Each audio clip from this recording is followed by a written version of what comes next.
उत्थान के लिए, महिलाओं की सुरक्षा और सम्मान के लिए, दबे कुचलों और दलितों के उत्थान के लिए अनवरत काम कर रही है। इस आधार पर लोगों ने विश्वास किया है। 2024 में मोदी जी को प्रचंड बहुमत, 2017 में योगी जी को प्रचंड बहुमत और 2019 में पुनः फिर मोदी जी को, और फिर 2022 में भारतीय जनता पार्टी को, योगी जी को जो समर्थन मिला है। आज सुख चैन के साथ आधी रात को हमारी बहन जेवर पहन करके जा सकती है। किसी लुच्चे लफंगे की हैसियत नहीं उसकी तरफ कुदृष्टि डाल दे, ये योगी सरकार की गारंटी है। जो निर्दलीय प्रत्याशी हैं वो भी अपने आप को हिंदुत्ववादी कहते हैं, ऐसा इसमें इस बारे में क्या कहेंगे? कुछ तो लोग कहेंगे, लोगों का काम है कहना। छोड़ो इन बेकार की बातों पे, समय बर्बाद करने से कोई मतलब नहीं है। ऐसे लोग कैसे रहते हैं तो उनका आप लोग हमसे ज्यादा जानते हैं। एक बीजेपी से लड़ रहा है और दूसरा निर्दलीय है, तो क्या आपको लगता है कि हिंदुत्व तो इसमें सफल रहेगा? बीजेपी का मतलब होता है कमल का निशान।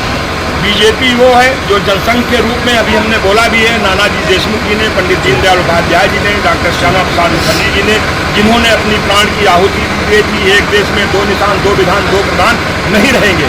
कश्मीर से लेके कन्याकुमारी तक और अटक से लेके कटक तक एक भारत श्रेष्ठ भारत की जो परिकल्पना थी, जिसको लेकर के आपने देखा हमारे आदरणीय मोदी जी ने, अमित शाह जी ने धारा 370 हटाने का काम किया है। ऐसे भी जानकारी मिल रही है कि दो लोगों के चक्कर में कहीं तीसरा ना बाजी मारी जाए। ये पब्लिक, ये प्रबुद्ध सम्मेलन था, ये प्रबुद्ध लोग बैठे थे, ये आम जनता नहीं, ये प्रबुद्ध लोग यहाँ पे बैठे जो आपको 400-500 की संख्या में दिख रहे थे। ये समाज की अग्रणी भूमिका में अपने आप को समाज की दिशा और दशा देने वाले लोग थे।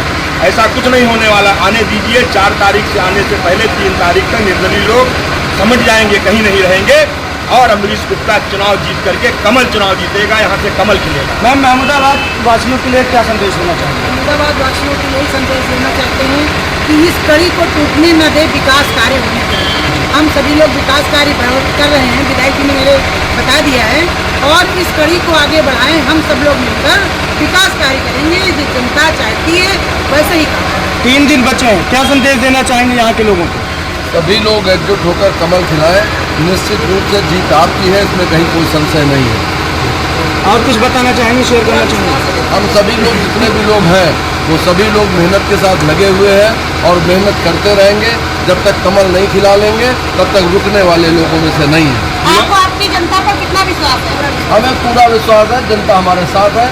हमारी जितनी भी मीटिंगें हो रही हैं उसमें जो भी लोग आ रहे हैं उसमें मातृशक्ति इतनी अधिक संख्या में आ रही है, इससे दिखता है कि जनता हमारे साथ है और निश्चित रूप से जीत हमारे साथ है।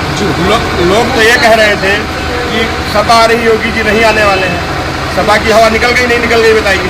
लोग ये कह रहे थे ज्ञान तिवारी नहीं जीतने वाले हैं, सबसे ज्यादा वोट से जीते कि नहीं जीते। लोग कह रहे थे आशा महोदया नहीं जीतेंगे, लेकिन आशा महोदया बम्पर जीती कि नहीं जीती बताइए आप। ये जनता है ना, पब्लिक है, सब जानती है, सिर्फ इनको बताने की जरूरत है। अगर घर घर रसोई, गांव गांव बिजली, हर जगह सड़क, सब कुछ मिल रहा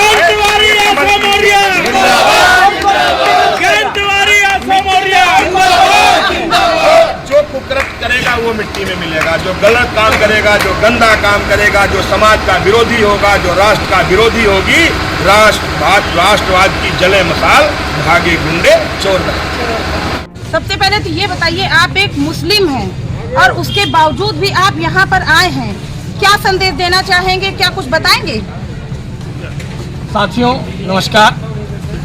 मैं मुस्लिम ज़रूर हूँ, पहले मैं इंसान हूँ और आम आदमी पार्टी का जिला उपाध्यक्ष था। इस वक्त जब मेरी पार्टी ने कहा किसी को खड़ा करो, तो मैंने उनसे यही कहा कि जब एक जुझारू व्यक्ति, ऐसा व्यक्ति जो 24 घंटा समाज सेवा में तत्पर रहता है, उसके मुकाबले में हम किसी कैंडिडेट को नहीं उतारे, और मैंने नहीं उतारा। भाई जनता को चाहिए, सर पे छत चाहिए, उसे राशन चाहिए, वो सब हमारी गवर्नमेंट दे रही है। और हमारे कैंडिडेट अमरीश गुप्ता जी 24 आवर जनता की सेवा में उपलब्ध रहते हैं, चाहे वो थाना हो, तहसील हो, कचहरी हो, जहाँ जहाँ जनता का अगर शोषण होता है अपनी आवाज़ बुलंद करते हैं, डरना बराबर नहीं डरते हैं कि उन पर मुकदमा बन जाए, चाहे उन्हें जेल जाना पड़े, मगर जनता के साथ खड़े रहते हैं और जनता की आवाज़ में आवाज़ मिला के आगे चलते हैं। तो ऐसे कैंडिडेट के मुकाबले में किसी कैंडिडेट का आना बेवकूफ़ी की दलील थी। दूसरा संदेश ये देंगे, जब पार्टी ने एक कैंडिडेट को टिकट दिया तो स्वार्थवश लोगों ने पार्टी की बगावत करके निर्दलीय उम्मीदवार बन के मैदान में उतरे।